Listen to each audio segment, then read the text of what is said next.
This video is sponsored by V-Guard.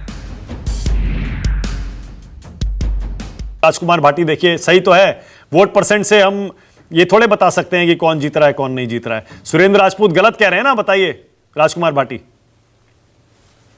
Surendra Rajput ji कुछ संदेह जाहिर कर रहे थे कि पता नहीं अनंत विजय जी क्या कहेंगे, लेकिन अनंत विजय जी ने बिल्कुल एक पत्रकार जैसा विश्लेषण प्रस्तुत किया है और सही छुआ सभी बिंदुओं को। मैं उनकी बातों से काफी हद तक सहमत हूं, लेकिन दो बातें इसमें मैं जोड़ना चाहता हूं और शायद जो पैनल में बैठे हुए पांचों लोग इस बात को मानेंगे कि पहली बात तो जो चुनावी वायदे होते हैं, चुनावी वायदों को जनता ज्यादा गंभीरता से विपक्ष के वायदों को लेती है, क्योंकि सत्ता पक्ष 5 साल शासन कर चुका होता है।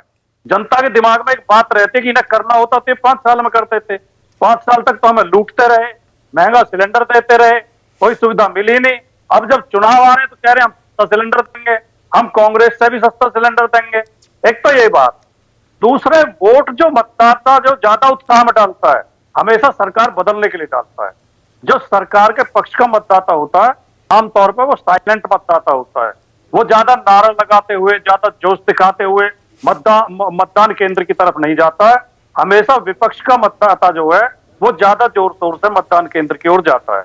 तीसरी बात मैं ये भी कहना चाहता हूं कि चुनाव में एक बहुत बड़ा फैक्टर, कम से कम छत्तीसगढ़ और मध्य प्रदेश में तो एक काम कर रहा है, जो नरेंद्र सिंह तोमर के बेटे के जो ऑडियो वीडियो जो वायरल हो रहे हैं, जन जन तक, एक एक मतदाता तक, एक एक आदमी तक ये बात पहुंच रही है कि जो ईमानदारी का ढिंढोरा पीटते थे, जो राष्ट्रभक्ति का ठेका लिए हुए थे, जो अपने आप को धार्मिक बताते थे, वो तो 150 करोड़, 100 करोड़, 500 करोड़ ट्रांसफर करा रहे हैं और बेशर्मी के साथ उनको उन पर चुप्पी साधे हुए हैं। ला, ला, ला, ला, ला, ला, ला, ला, ला, ला। राहुल तन के साथ मन को जगाओ V-Guard वाटर हीटर्स के संग V-Guard। और जो दंगा नाच आज मतदान के दिन हुआ है, और खास तौर से नरेंद्र सिंह तोमर के चुनाव क्षेत्र में महिलाओं को पीटा गया, लाठियां चलाई गई हैं, वोट डालने नहीं दिया गया। जगह जगह जहां जहां भारतीय जनता पार्टी के बहुमत वाले गांव हैं, उन गांवों में विपक्ष के मतदाताओं को अपमानित किया गया, कपड़े फाड़े गए, पिटाई की गई है, मतदान केंद्रों तक पहुंचने नहीं दिया गया। तो ये सारे संकेत तो ये कहते हैं कि भारतीय जनता पार्टी बैकफुट पे खड़ी हुई है और भारतीय जनता पार्टी के खिलाफ लोगों का मन है। ठीक है, अब मैं आपसे सवाल पूछता हूं। आपने सबसे पहला जो अपना तर्क दिया ना राजकुमार भाटी, मैं उसी पर आपसे सवाल पूछता हूं। आपने कहा आमतौर पर वादे जो विपक्ष करता है उस पर जनता भरोसा करती है, सरकार के वादों पर जनता भरोसा नहीं करती है। आपने यही कहा ना? योगी जी कैसे वापस आ गए फिर? आपने यही तो कहा ना।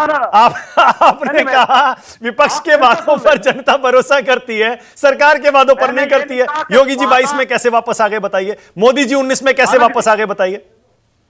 मानक जी, मैंने ये नहीं कहा कि उन पर भरोसा करती है नहीं करती है, मैं कह रहा हूं गंभीरता से लेती, क्योंकि उन्हें लगता है कि ये जो पार्टी रिप्लेस करने की बात कर रही है, गंभीरता से लेती है और विश्वास करती है। बात तो वही हुई ना। हाँ तो नहीं, आप कह रहे हो विश्वास करती है ना, ये विश्वास करनी अलग बात। जनता जो आम आदमी जो सोचता है, मैं आम वोटर में कई बहुत सारे वोटर न्यूट्रल होते हैं, जो किसी पार्टी के कार्यकर्ता नहीं होते, पार्टी के सदस्य नहीं होते, वो परफॉर्मेंस देख के, चुनाव घोषणा पत्र देख के और माहौल देख के वोट करते हैं। तो वही तो हम भी कह रहे हैं। नहीं, देखिए अब आप आए ना असली बात पर, अब आप असल बात पर आए। विपक्ष हो या सत्ता पक्ष हो, जनता ट्रैक रिकॉर्ड देखती है। जो पार्टी वादे कर रही है उसने अपनी, अगर पहले सरकार चलाई है तो कैसा परफॉर्म किया, कितने वादे पूरे किए, चाहे वो विपक्ष में है या सत्ता में है, वो ट्रैक रिकॉर्ड देखती है। इससे फर्क नहीं पड़ता कि वो सत्ता में है या विपक्ष में। अनंत विजय कुछ कहना चाह रहे थे, क्या कह रहे थे अनंत?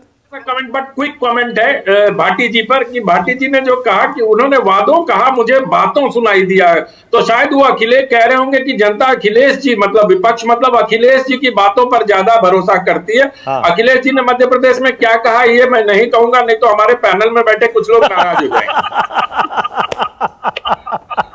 मैंने ऐसा नहीं कहा। उन्होंने तो कहा था कांग्रेस बड़ी चालू पार्टी है, बड़ी चालू पार्टी है। ये आप कह रहे हैं, मैं नहीं कह रहा भाई। राजकुमार भाटी नहीं, कांग्रेस है तो अब हम यही कह सकते हैं कि चलो एक बार फिर से अजनबी बन जाए हम दोनों। ना मैं क्या बात है, बहुत बढ़िया।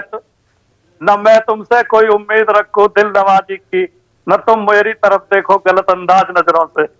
क्या बात है राजकुमार भाटी, बहुत बढ़िया। और देखिए विनोद जी, क्या गजब बात कही है राजकुमार भाटी ने। और वाकई समाजवादी पार्टी और कांग्रेस का रिश्ता एक 2 लाइनों में क्या गजब बताया राजकुमार भाटी ने। चलो एक बार फिर से अजनबी बन जाए हम दोनों। नहीं, कांग्रेस, मैं तो आपके चैनल पर कार्यक्रमों लगातार कहता रहा हूं, हर जगह कहता हूं कि सुरेंद्र राजपूत इसके बाद आ रहा हूं, आप भी सोच लीजिए शेर से कैसे जवाब देना राजकुमार भाटी। कांग्रेस और समाजवादी पार्टी का रूठने और मनाने का रिश्ता हमेशा से रहा है। वो ऐसे आशिक की तरह रिश्ता है कि जो रूठ भी जाते हैं और मान भी जाते हैं। तो ये मतलब अभी देखिएगा 3 दिसंबर के बाद, नतीजों के बाद फिर एक हो जाएंगे। फिर आपको देखिएगा भाटी जी और सुरेंद्र राजपूत एक स्वर में बोलेंगे। तो अभी भी भाटी जी ने एक तरह सुरेंद्र राजपूत की मदद की है। उन्होंने कहा कि भारतीय जनता पार्टी की हारने जा रही है, और जो सारे अपने तर्क दिए तो सुरेंद्र राजपूत को उन्होंने एम्यूनिशन सप्लाई की है कि भाई देखो। तो कहीं ना कहीं वो एक उनका जो है सहयोग बना रहेगा। अब चुनाव हो गया, आज वोटिंग हो गई, तो आप देखिएगा आप शांत रहेंगे। मैं ये कह रहा था कि जो भाटी जी ने एक बात कही थी ना कि विपक्षवादियों पर ज़्यादा भरोसा हो, दरअसल भरोसा जनता, चुनाव कई तरह के होते हैं, अवधारणा बड़ी महत्वपूर्ण होती है चुनाव में। और कोई एक मुद्दा जो होता है, कई बार वो, जैसे उत्तर प्रदेश में एक कानून व्यवस्था का इतना बड़ा मुद्दा जो है वो, उसने सारे मुद्दों को कॉर्नर कर दिया था।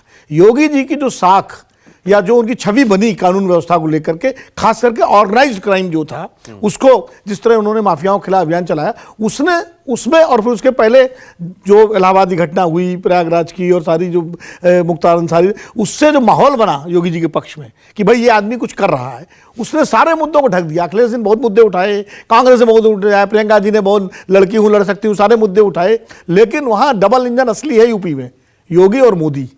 बाकी राज्यों में सिंगल इंजन गाड़ी खींच रहा है, मुझे लग रहा है। लेकिन उत्तर प्रदेश असली डबल इंजन है। राजकुमार भाटी शायद वो 2012 के चुनाव को याद कर रहे होंगे।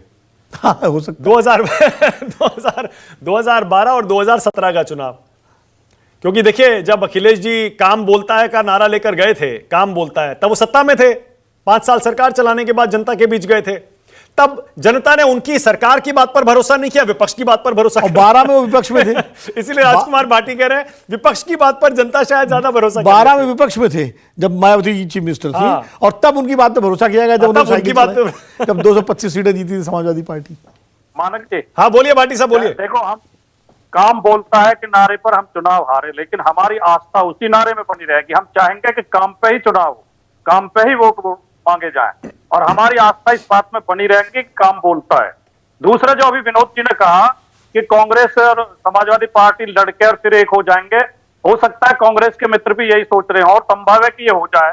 मैं उसमें, लेकिन मैं एक इतना जरूर कहना चाहूंगा, रहीमदास जी का दोहा मुझे याद आता है कि रहीमन धागा प्रेम का मत तोड़ो चटका है, टूटे तो फिर ना जुड़े, जुड़े गांठ पड़ जाए। क्या बात, ये किसने चटकाया है, इस पर बहस होगी। कांग्रेस ने तोड़ा है, तो इसमें गांठ दोनों लोगों ने चटकाया। नहीं विनोद जी, एक बहुत गंभीर बात कह रहे हैं राजकुमार भाटी। और देखिए अखिलेश जी भी बार बार यही बात कह रहे हैं। अखिलेश जी ने, इसका मतलब राजकुमार भाटी कह रहे हैं हमारी बात को हल्के में मत लीजिए, हमारे साथ जो अन्याय हुआ, हमारा जो अपमान हुआ, आपने जो मध्य प्रदेश में हमारे साथ किया, ये मत सोचिए कि लोकसभा चुनाव आएगा सब ठीक हो जाएगा। This video is sponsored by WeGuard.